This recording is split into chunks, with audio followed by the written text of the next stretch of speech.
नमस्कार, प्रभात साक्षी news network और आप सभी का स्वागत है। इस वक्त हमारी चुनाव यात्रा देश के विभिन्न कोनों से होते हुए ओडिशा पहुंची है और ओडिशा में ये बीजू जनता दल का मुख्यालय है।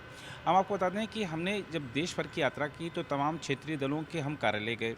हमने उनके कार्यालय को देखा, उनकी जो वर्किंग स्टाइल है उसको समझा और वहाँ पर वो कौन-कौन सी योजनाएँ चलाते हैं, जहाँ पर क्षेत्रीय दल सत्ता में हैं, उसको भी समझा, जाना और वहाँ की जो राजनीतिक समीकरण है, उसको भी समझा और आपको दिखाया भी। अब हम ओडिशा पहुँचे। ओडिशा में बीजू जनता दल की 25 साल से सरकार है। एक और कार्यकाल के लिए मुख्यमंत्री नवीन पटनायक वोट मांग रहे हैं। हम यहाँ समझने आए कि आखिर ऐसा क्या है कि नवीन पटनायक को जनता हर बार चुनती है। अगर मैं सबसे पहले बात करूँ ओडिशा में बीजू जनता दल के मुख्यालय की, तो मैं आपको बता दूँ कि देश की जो तमाम क्षेत्रीय पार्टियाँ हैं, उनसे कहीं बेहतर स्थिति में है जो बीजू जनता दल का मुख्यालय है। और बेहतर स्थिति आपको ऐसे समझनी होगी कि बीजेपी का जो राष्ट्रीय मुख्यालय है दिल्ली में, लगभग उस टक्कर का ये कार्यालय है। तो यहाँ पर अगर हम संसाधन की बात करें, जो तमाम तरह के प्रबंधन की बात करें, तो वो बहुत बेहतर स्थिति है बीजू जनता दल की। और अगर हम बात करते हैं बीजू यहाँ पर ओडिशा की राजनीति की, तो हमको एक बात समझनी होगी कि जो राज्य सरकार की जन कल्याणकारी नीतियाँ हैं, उसका लाभ आम लोगों को मिला है।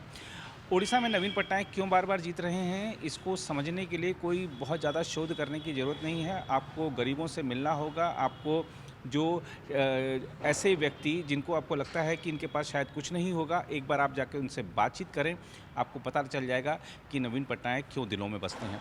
नवीन पटनायक सरकार की जो तमाम योजनाएँ हैं, उनका लाभ लोगों को बरसों से मिल रहा है, नियमित रूप से मिल रहा है। यही बात है कि एक विश्वास है नवीन पटनायक के नेतृत्व के प्रति, जो कि जनता बार-बार उनको चुन लेती है। अब नवीन पटनायक ने एक बड़ा वादा कर दिया है। नवीन पटनायक ने वादा किया है कि जुलाई से आपका बिजली का बिल नहीं आएगा। अगर आपने 200 यूनिट तक उपभोग किया है तो आपको बिल देने की ज़रूरत नहीं है। ये वादा ऐसा है जो कि तमाम मतदाताओं को प्रभावित कर रहा है। आप भुवनेश्वर क्या, आप किसी भी ज़िले में स्लम एरिया में चले जाइए, यहाँ पर जातिगत और राजनीतिक समीकरण कुछ नहीं नज़र आते, सिर्फ़ नवीन पटनायक ही नज़र आते हैं। नवीन बाबू के लिए लोगों का जो मन है उसमें नवीन बाबू के लिए जगह है और वो जगह ऐसे ही नहीं बनी है। 25 साल में जो लाभ हुआ है लोगों को, उस वजह से बनी है। एक बात हमें यहाँ पर ये भी समझनी होगी कि बीजेपी एक बड़ी पार्टी है, लेकिन बीजेडी उससे बड़ी पार्टी है और बीजेडी और बीजेपी के बीच ही मुख्य मुकाबला है। कांग्रेस यहाँ मुकाबले में नज़र नहीं आती है। हमने तमाम लोगों से बातचीत की। तमाम लोगों ने ये कहा कि देखिए, अगर हम बात करें केंद्र की, तो वहाँ पर हमको मोदी जी चाहिए और यहाँ पर हमको नवीन बाबू चाहिए। लोगों ने ये भी कहा कि चाहे प्रधानमंत्री मोदी हों, चाहे मुख्यमंत्री नवीन पटनायक हों, इन दोनों की दोस्ती बहुत अच्छी है। और ये जो दोस्ती है, जब जब मोदी जी को दिल्ली में संसद में वोटों की ज़रूरत पड़ी, तब तक बीजेडी ने उनकी मदद की है विधेयकों को पारित कराने में, या अगर कुछ मामला ऐसा आया है कि कोई ऐसा बड़ा विधेयक आया है, तब भी उन्होंने मदद की है, ताकि बीजेपी की जो राह है संसद के दोनों सदनों में आसान हो सके। तो लोगों को लगता है कि जो मित्रता है मोदी जी की और नवीन पटनायक की, ये मित्रता बनी रहे और इस मित्रता के नाते उनको लगता है कि हमको भी दोनों का ही ख्याल रखना है, दिल्ली में मोदी जी और यहाँ पर नवीन बाबू। देखना होगा कि परिणाम क्या रहते हैं। लेकिन एक चीज़ स्पष्ट है कि इस राजनीति का एक दूसरा पहलू भी है। दूसरा पहलू ये है कि अभी आपने कुछ समय पहले देखा होगा कि ऐसा लग रहा था कि बीजेडी और बीजेपी दोनों का गठबंधन होने जा रहा है, लेकिन वो गठबंधन हुआ नहीं। तमाम बार ऐसी तारीखें भी आ गईं कि आज प्रेस कॉन्फ्रेंस में गठबंधन का ऐलान किया जाएगा। नेताओं के नाम तक सामने आ रहे थे कि कौन इस गठबंधन का ऐलान करेंगे, लेकिन आखिरकार वो हुआ नहीं। और इसके पीछे एक कारण माना गया। दरअसल एक संभावना ये भी थी यहाँ पर उड़ीसा में कि कांग्रेस उभर सकती है।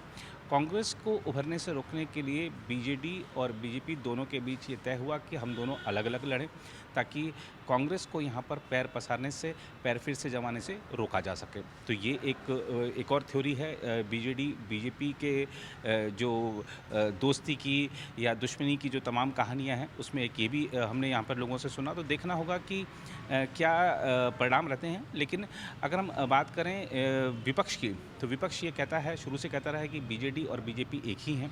दोनों साथ में यहाँ पर भले ही नहीं दिखते हों, लेकिन अंदरूनी तौर पर दोनों साथ हैं। और मुख्यमंत्री नवीन पटनायक और प्रधानमंत्री नरेंद्र मोदी के जो रिश्ते हैं वो जगजाहिर हैं। प्रधानमंत्री कई बार सार्वजनिक मंचों से मुख्यमंत्री नवीन पटनायक की तारीफ़ कर चुके हैं। खुद मुख्यमंत्री नवीन पटनायक प्रधानमंत्री की तारीफ़ कर चुके हैं। तो ये जो तारीफ़ों का जो सिलसिला था, हमने अभी थोड़े दिन पहले तक देखा था, लगातार जारी था। चुनाव के बीच में लोग एक दूसरे पर निशाना साध रहे हैं, लेकिन जनता समझ रही है कि ये कुछ ना कुछ राजनीतिक ड्रामा है और इस ड्रामे का जो मर्म है वो जनता जानती है। देखना होगा कि क्या होगा।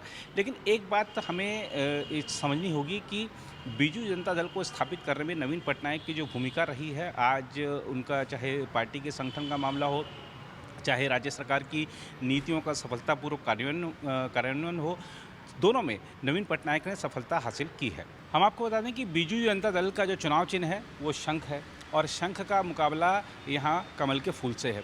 वैसे बीजेपी कहती है कि लक्ष्मी जी को प्रसन्न करना है तो कमल का फूल चढ़ाना ही होगा, लेकिन एक बात और है कि शंख भी लक्ष्मी जी के पास रखा हो तभी लक्ष्मी जी प्रसन्न रहती हैं। तो यहाँ पर जो मुकाबला है, चाहे शंख और कमल का फूल, दोनों के बीच में रोचक है। देखना होगा कि परिणाम क्या रहते हैं। लेकिन बीजू जनता दल की स्थापना से लेकर आज 2024 में उसका जो फैलाव हुआ है उड़ीसा की गलियों गलियों तक, जरा उसको भी समझते हैं। महाप्रभु जगन्नाथ की स्थली उड़ीसा में बीजू जनता दल ने वो कमाल कर दिखाया है जो जनता दल से टूटे कई दल नहीं कर पाए। हम आपको बता दें कि जनता दल एक समय राष्ट्रीय दल था, समय आया उसमें लगातार टूटन होती चली गई और इतने विभाजन हुए कि जनता दल का जो राष्ट्रीय स्वरूप था वो बिल्कुल प्रभावित हो गया, बिल्कुल मटियामेट हो गया। और अब उसके तमाम जो घटक हैं जो उससे निकले हुए, वो कुछ अलग नामों से राजनीति कर रहे हैं, कुछ ने आगे कुछ और जोड़ लिया है। जैसे बीजू जनता दल, जैसे राष्ट्रीय जनता दल बिहार में, जैसे अगर हम बात करें तो जनता दल सेक्युलर है, केरल में है, कर्नाटका में है। और उसी जनता दल से निकले जो चिराग पासवान की पार्टी है, लोक जनशक्ति पार्टी।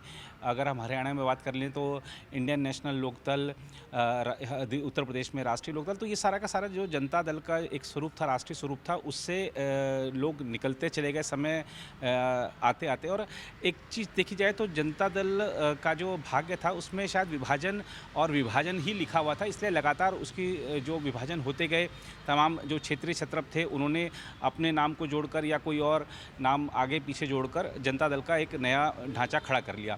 तो बीजू जनता दल ने जो शुरुआत की नवीन पटनायक के नेतृत्व में यहाँ उड़ीसा में, वो सफल रही।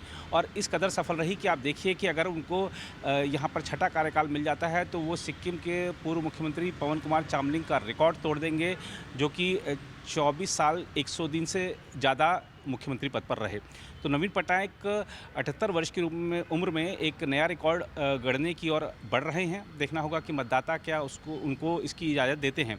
लेकिन एक बात तय है कि उड़ीसा में बीजू जनता दल ने जो कारनामा कर दिखाया है वो राष्ट्रीय जनता दल बिहार में नहीं कर पाया, जनता दल सेक्युलर कर्नाटक में या केरल में नहीं कर पाया।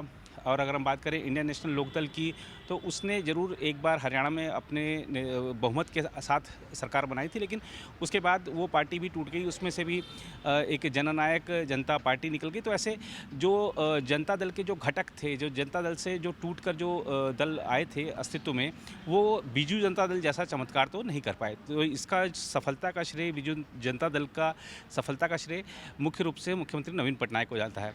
एक बात और हमें समझनी होगी कि बीजेपी भले कहती है कि बीजेपी के बारे में भले कहा जाता है कि वो हिंदुत्व को लेकर आगे बढ़ती है, हिंदुत्व को सबसे आगे रखती है, लेकिन यहाँ नवीन पटनायक भी उसी राह पर चलते हैं। आप देखिए कि ये पार्टी का मुख्यालय है और मुख्यालय की शुरुआत में ही अगर हम देखें तो गणेश जी की प्रतिमा है, भव्य दिव्य प्रतिमा है। और यहाँ पर आप देख सकते हैं कि रोज़ाना पूजा भी होती है। भगवान महाप्रभु जगन्नाथ जी का मंदिर की यहाँ प्रतिकृति रखी हुई है। और चाहे आप किसी भी फ्लोर पे जाइए, आपको एक उड़ीसा की संस्कृति, यहाँ की जो आचार व्यवहार है, यहाँ की जो लोक कला है, उसकी कहीं ना कहीं आपको झलक मिलेगी। तो ये दिखाता है कि बीजू जनता दल को नवीन पटनायक ने विकास की राह पर तो आगे बढ़ाया है, लेकिन ओडिया संस्कृति, ओडिया जो यहाँ की आकांक्षाएं हैं, उनको भी आगे रखा है। तो फिलहाल इस रिपोर्ट में इतना ही।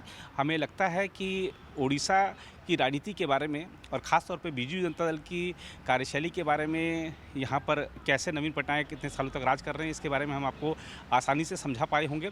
फिलहाल इस रिपोर्ट में इतना ही। देश दुनिया की बाकी खबरों के लिए बने रहें प्रभा साक्षी के साथ। कैमरामैन राम महाजन के साथ मैं नीरज कुमार दुबे, प्रभा साक्षी न्यूज़ नेटवर्क के लिए भुवनेश्वर, ओडिशा से।